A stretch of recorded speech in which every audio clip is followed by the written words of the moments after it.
Hey guys, hello, I'm gonna give you a few moments to come on.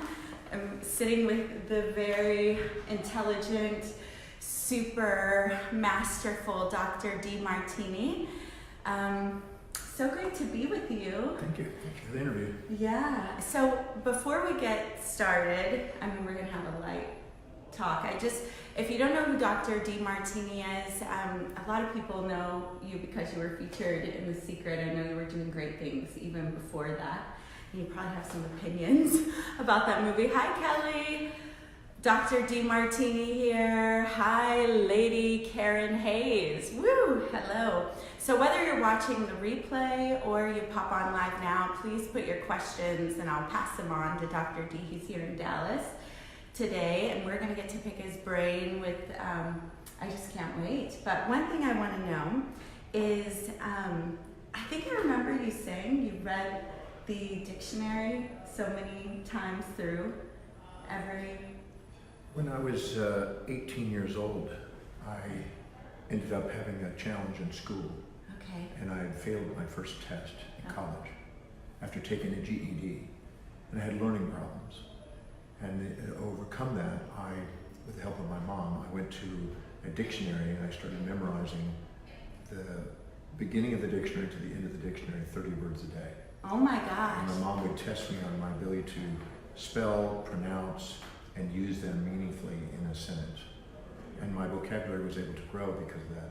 And then I started reading encyclopedias. So I got to read 8 complete sets of encyclopedias to try to help me catch up with the rest of the students. Oh wow. So That's so incredible. yeah, so I've been a love for words and a love for learning as much as possible on a daily basis. Oh, that's awesome. So I know it's going to be awkward because we're used to connecting here, but we're going to connect through there. So we'll look at each other through there, Okay. right? And it makes it a little strange, but then that way they can hear you. So hygiene. Yeah, so hi Anna, so if you have questions, feel free to pop them on. So I want to look at you there, but I can't look at you here. Okay, so I love, as someone, I went to 13 schools before 9th grade, and the feeling of belonging and understanding how to, as someone who is quite nomadic a lot of my adult life as well, I love your story. And I know that a lot of people who will watch the replay or will be with us live, they love to travel, or they're unique people that are out fighting for their own missions, living their own causes, living kind of offbeat. But many people have the feeling of not belonging in the world. So will you just share the little story about the world as your home all the way up to the actual world? Well, when I was a very young boy, I had a desire to travel. And by the time I was 9, I used to ride my bicycle sometimes 35 miles in different directions just to go and explore. When I was 12, I was hopping trains from city to city. Wow. When I was 13, I was hitchhiking to various cities. What? And when I was 14, I hitchhiked from Houston, Texas to Los Angeles and up and down the coast and down into Mexico, down to Puerto Vallarta and Acapulco. So I've been a traveler. When I was 15, I ended up moving to Hawaii. And I lived there kind of as... On your own? Yeah. Oh my gosh. Left home when I was 13. Oh my gosh. So I've been a traveler most of my life, and today I've been saying since I was probably 20 that the universe is my playground, the world is my home, every country is a room in the house, and every city is a platform that I get to share my heart and soul. And so that's been sort of an affirmation that's been running in my head. Hi, Melissa. And today I've been blessed to travel. I've traveled 19 million miles on flights. Whoa. And been to 145 countries.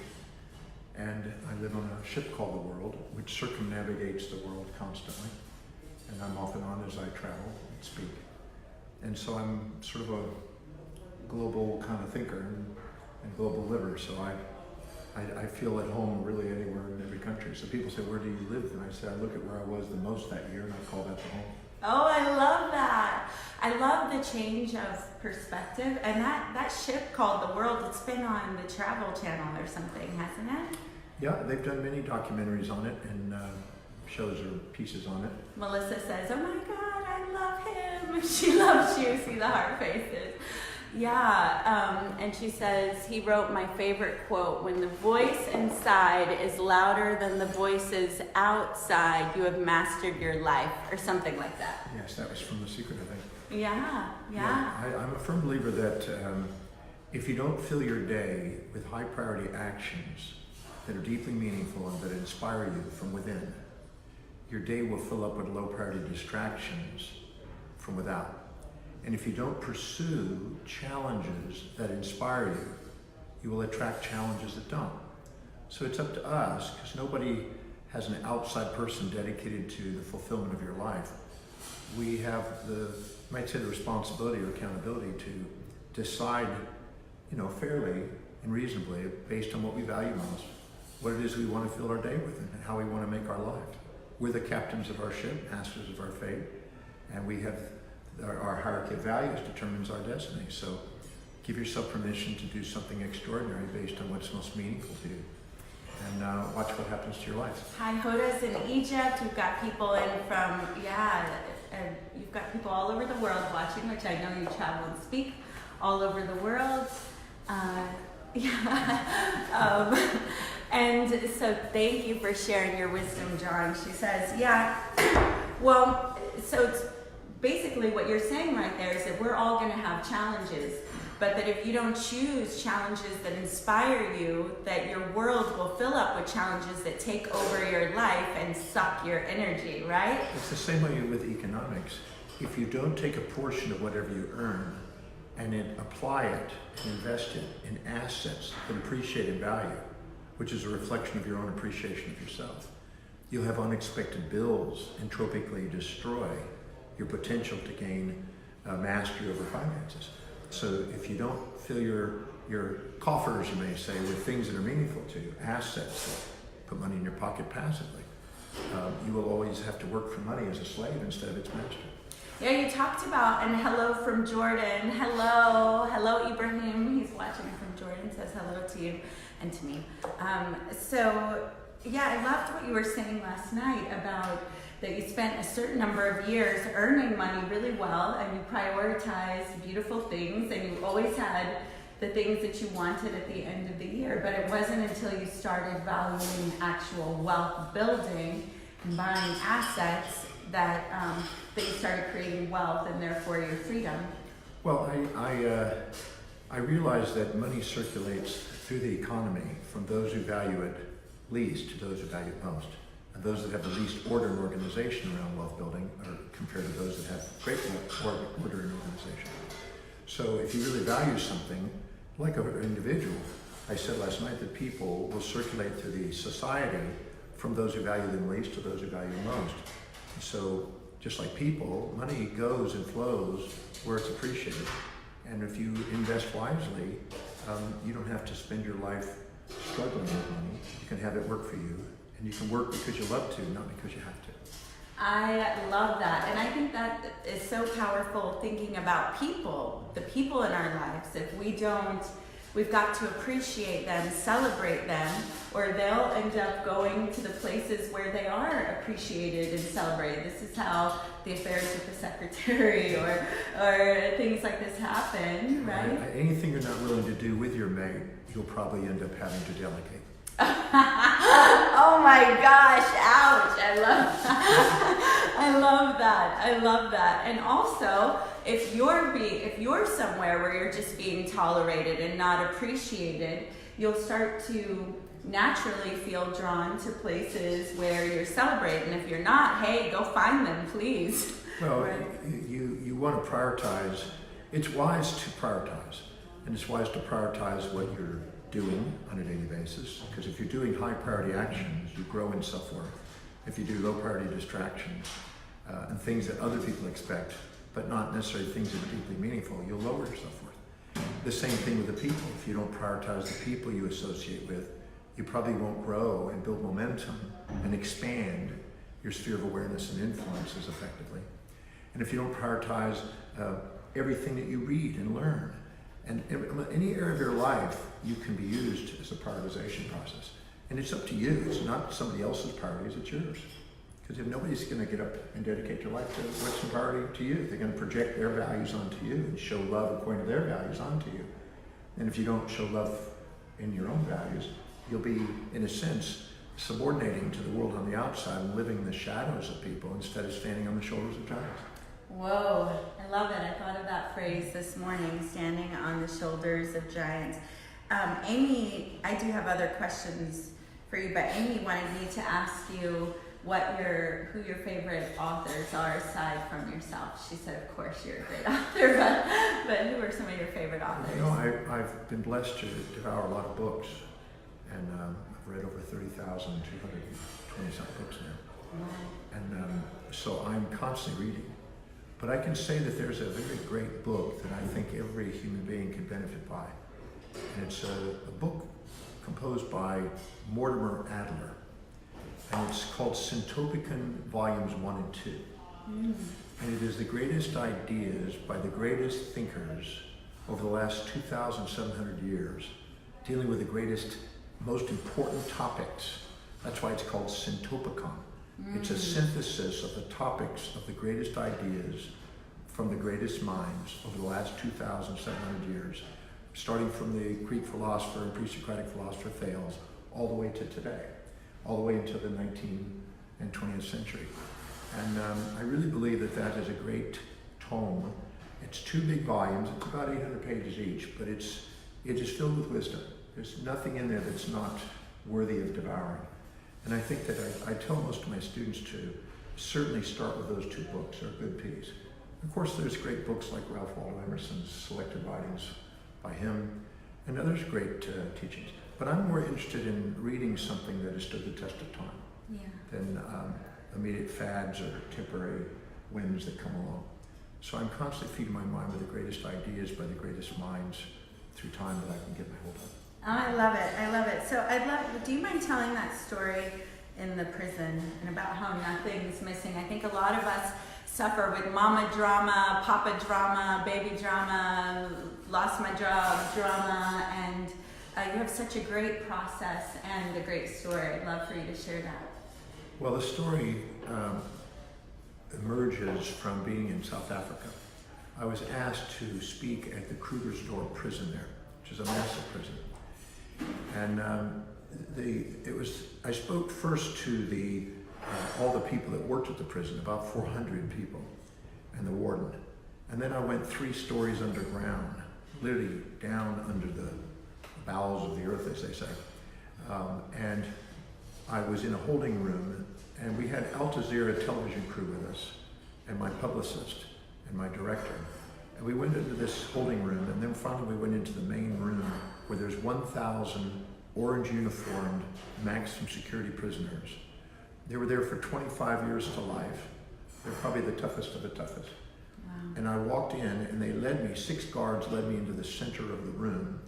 And you know, because I was not as tall as some of the people in the room, I got to stand on a little rubber 1.5 foot high kind of stool. Oh, wow. And so I'm literally able to kind of pivot on this stool and have 6 bodyguards around me and the warden standing next to me.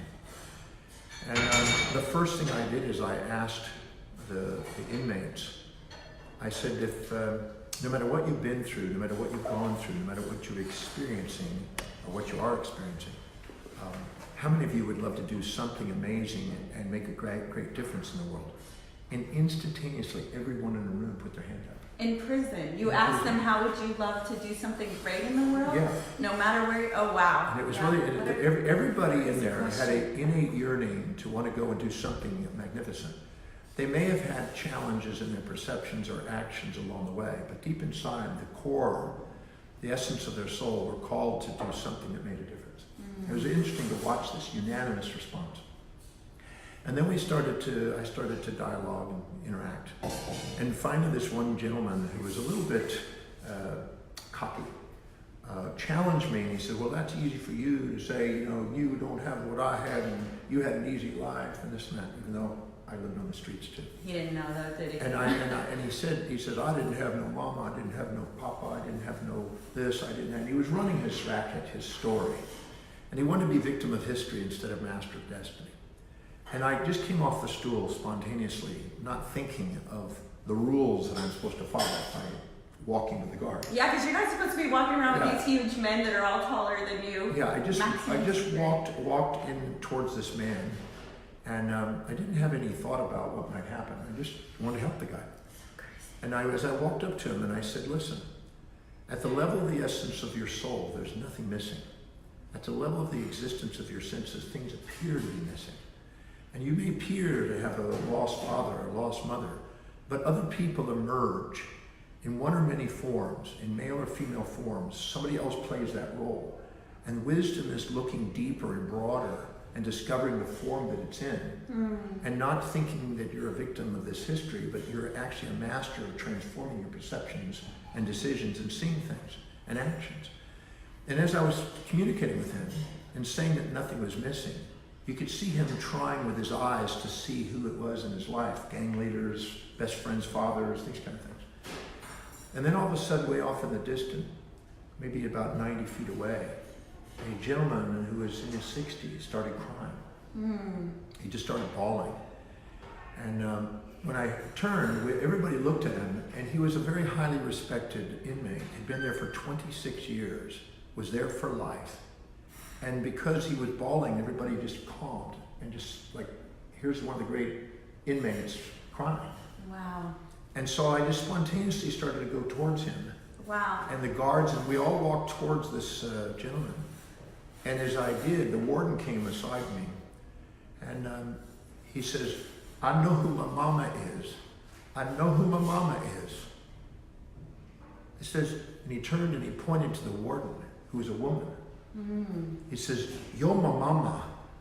You've been my mama for 26 years. If it wasn't for you, I would have died. I would have been dead. I would have overdosed. I would have been shot. You saved my life, mama. You're my mama. I just realized you've been my mama all these years. And the whole place, 1,000 men were in tears. And even the warden was in tears. And the guards forgot that they were guards. They were processing their own lives. Everybody in that prison had a really heart-opening, authentic moment. And he realized it wasn't missing, and he was not a victim. He realized he had awakened himself to see that there was fullness in the perception of emptiness. Mama is as mama does, says Randy. Yes.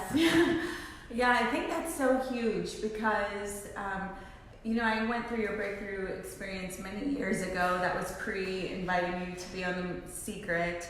And I found that to be I didn't know that story then, but I found that process of realizing that nothing is missing, that everything is in balance, such a powerful, powerful process. She says, wow, amazing story. Susan says she's in California. So do you want to add anything to that about anyone reflecting in their life before we move on? Well, just that I've been blessed. I've been teaching for 46 years, and I've been blessed to do the program that you just mentioned, the Breakthrough Experience, for 30 now. And I've watched tens of thousands of people who have the perception that they have made a mistake. And I say to them, the only time you think you've made a mistake is when you've compared your daily actions to other people's values. And the only time you think other people have made a mistake is when you compare their actions to your values. And whenever we inject the values of others or project the values of ours onto others, we live in the illusion of mistakes. And we don't discover the hidden order in the apparent chaos that we create. And so wisdom is realizing that when in our own decisions, our own values play a role. And that the hierarchy of our values is dictating our destiny because it's affecting our perceptions, decisions, and actions. And that every decision we make is based on what we believe at that moment with the data we have. It's going to give us the greatest advantage or disadvantage over all options. And people are doing the greatest thing they can with the values, and they're living efficiently.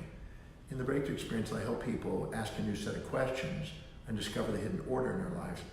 And then they shed the illusions that there were mistakes in it. And then their self-worth, rises. And they give themselves permission to do something extraordinary because they don't have the fear of recreating an illusion that they've been carrying.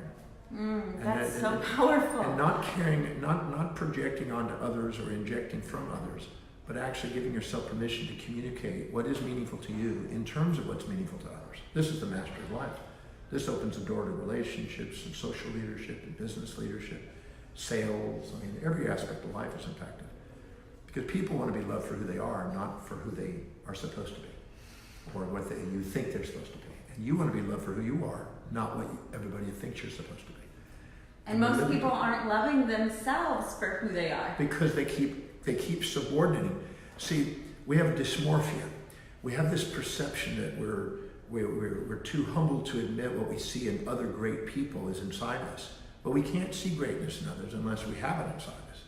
Once we look deeper and see the form in which we're expressing what we honor in them, once we do, we give permission to stand in the same position. Not in their shadows, but on their shoulders. And then we realize the same thing for the people that we've negated. We may be resenting them, but it's because we're too proud to admit what we see in them is inside us.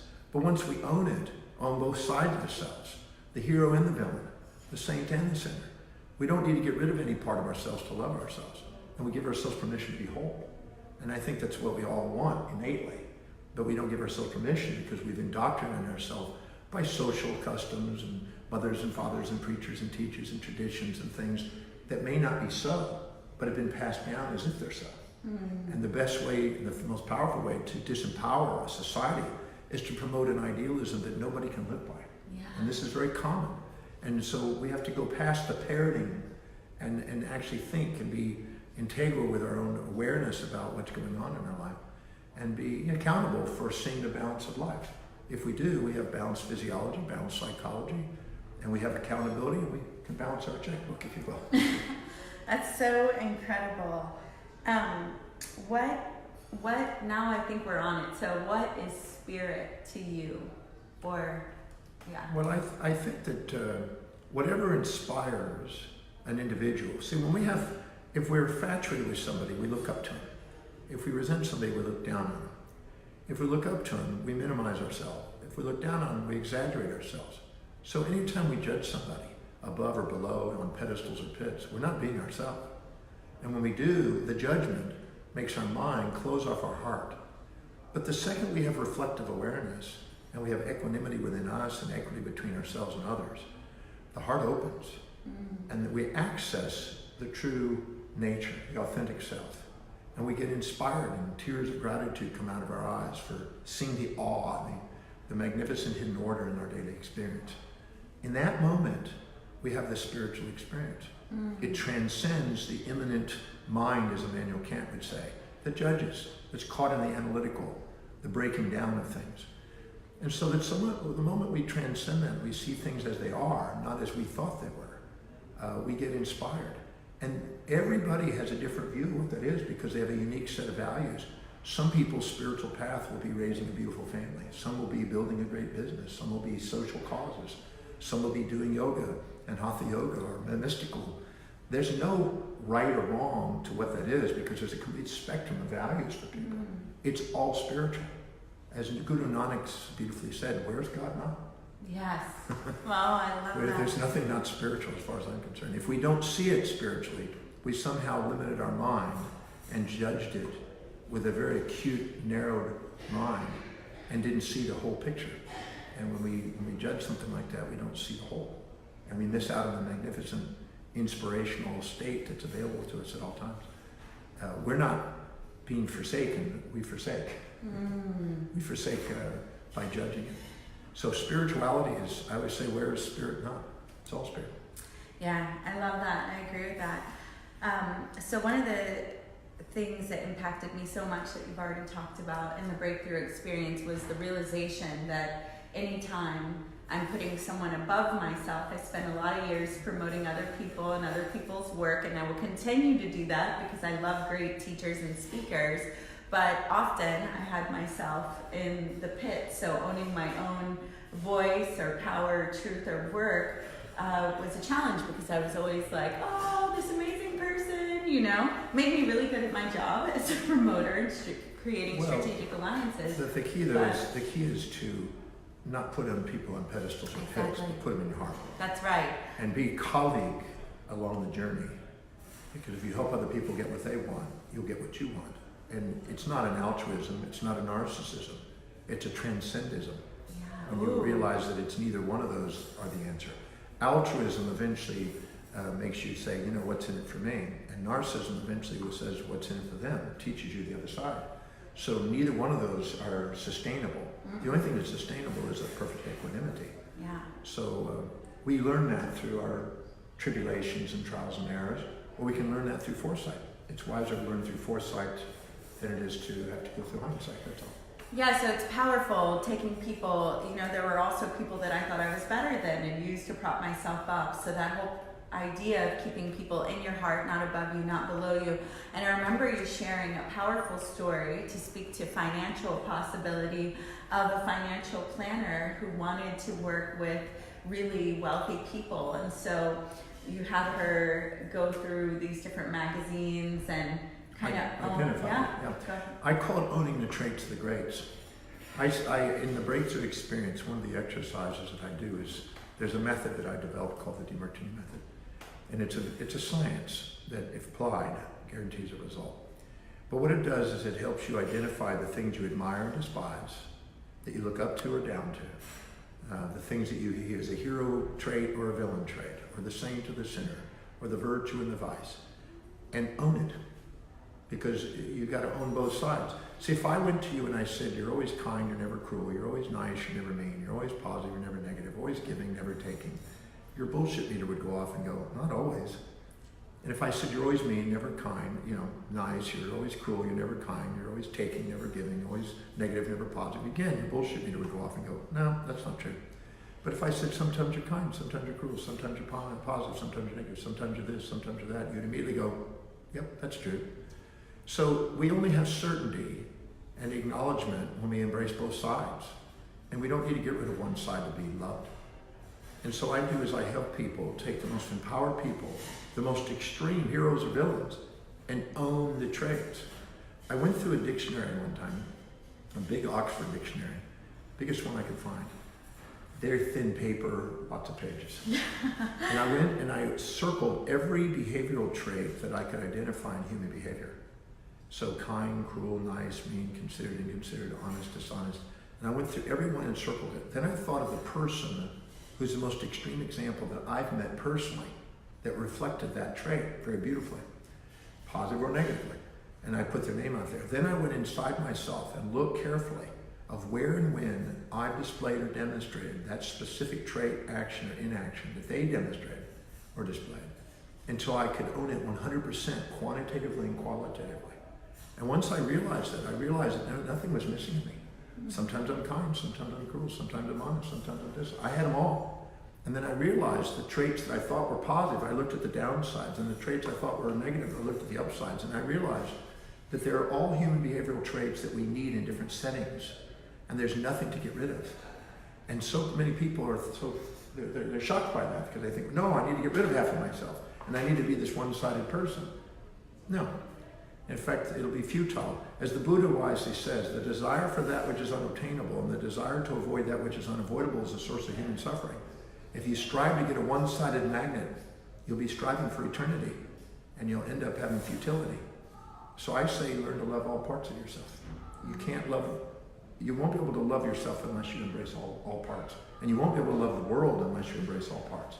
Trying to change the world and fix the world by making it wrong based on your judgment will only lead to futility, because there's somebody out there with an opposite set of values to you that thinks just the opposite of you, and you'll run into them and probably even marry them. Well, what about, so like addictive behavior, where is that useful in a setting? Well, it is. First of all, there's lots That's of a people. beautiful way to look at this, Layla says. And hi, Matt Morris and Phoebe, I saw you. Yes, we have to own all of us, not just what we think is positive within us, all right? We have to claim and it says more, but I'm not going to click on it yet. Yeah, because the positive negatives are elusive. Yeah. You can't really label a positive or negative, really, ultimately. It's an illusion. The things we think are terrible a day, a week, a month, a year, or 5 years later, we find out that that's terrific in it. And the thing we think is terrific a day, a week, a month, a year, 5 years later, you find out it's got some terribles in it. You buy a new house, you think, oh my God, it's so happy. And then you have all the challenges. And you get this new challenge and you think, oh my God, it's terrible. And then you look at, oh, thank God that occurred.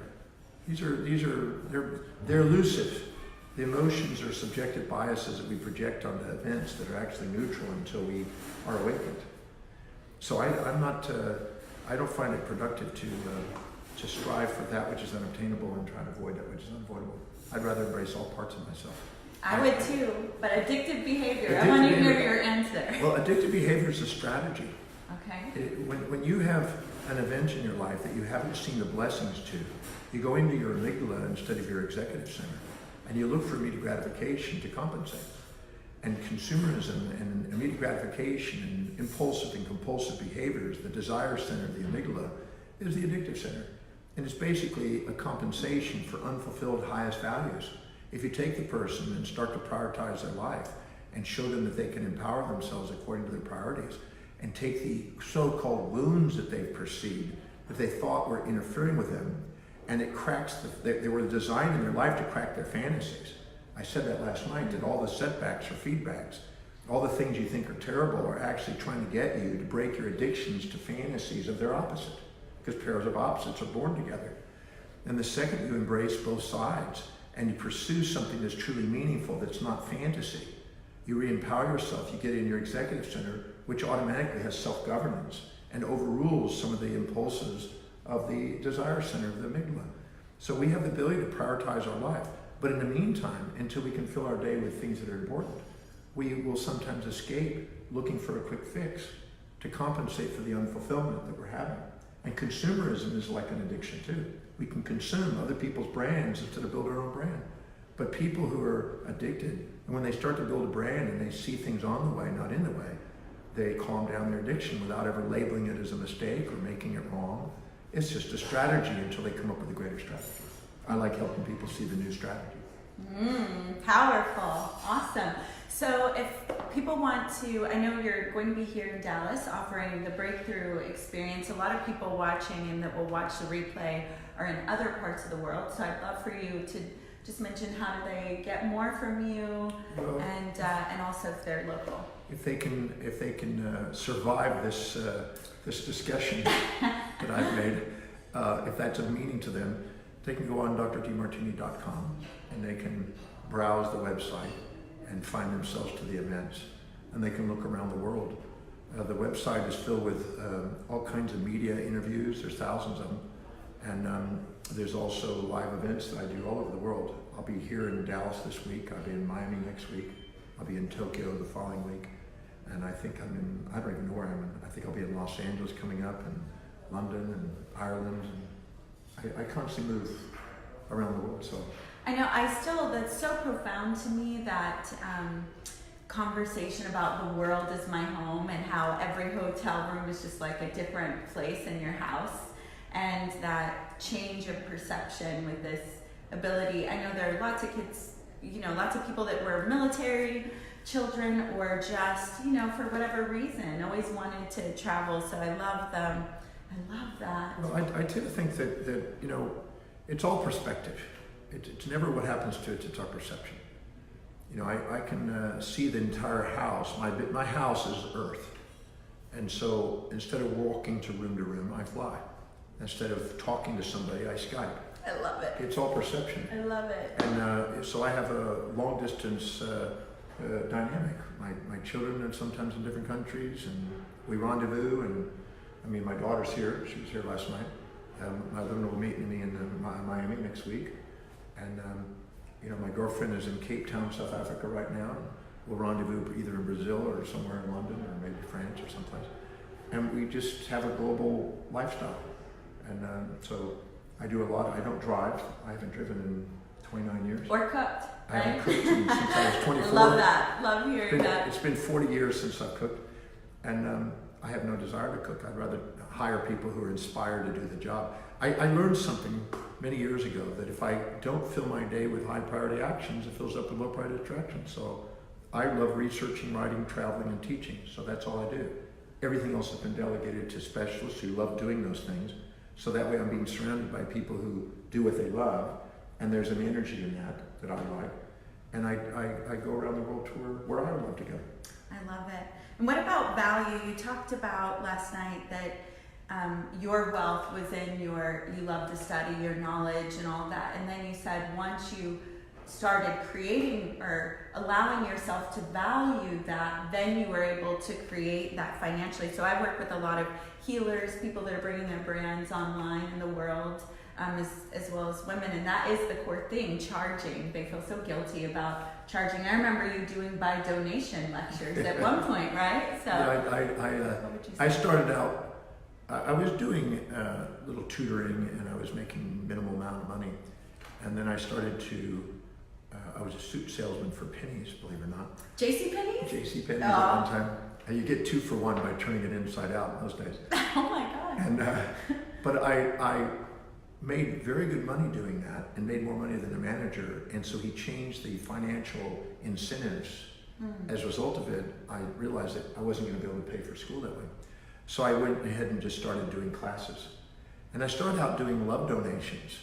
And very shortly, it didn't take long before I realized that not anybody loved me that way. And so I then finally said, minimum love donations, this amount, $5, $10, $20. And still not too many people put money in there, because the universe is waiting for me to value me. Oh, until I value me, the world that's a doesn't big value one. me. And so what I did is I said minimum fee, $20. And I went from making $20 to about $350 to $400 a night. And I was 23 years old, and I realized, wow, what a lesson, until I valued me. And then what I did is every time I increased my value of myself and valued myself, the clients grew, and the world around me reflected it. So I realized that instead of waiting for the world to value you, do something that is truly meaningful, that is valuable to the world, and value yourself, and put a fair price on it, and watch what happens. It's amazing what happens. I've been blessed. I would not have become financially independent if I had not started to value myself. When you value you, the world begins to. When you invest in yourself, the world invests in you. And when you pay yourself first, so do other people pay you first. It's a reflection. So it's a great gift. The world gives you a great gift by giving you feedback about your magnificence. Honor your magnificence, and so will the world. So awesome. All right, we're going to be, you've given me so much of your time. I don't even know what time it is, but it feels amazing.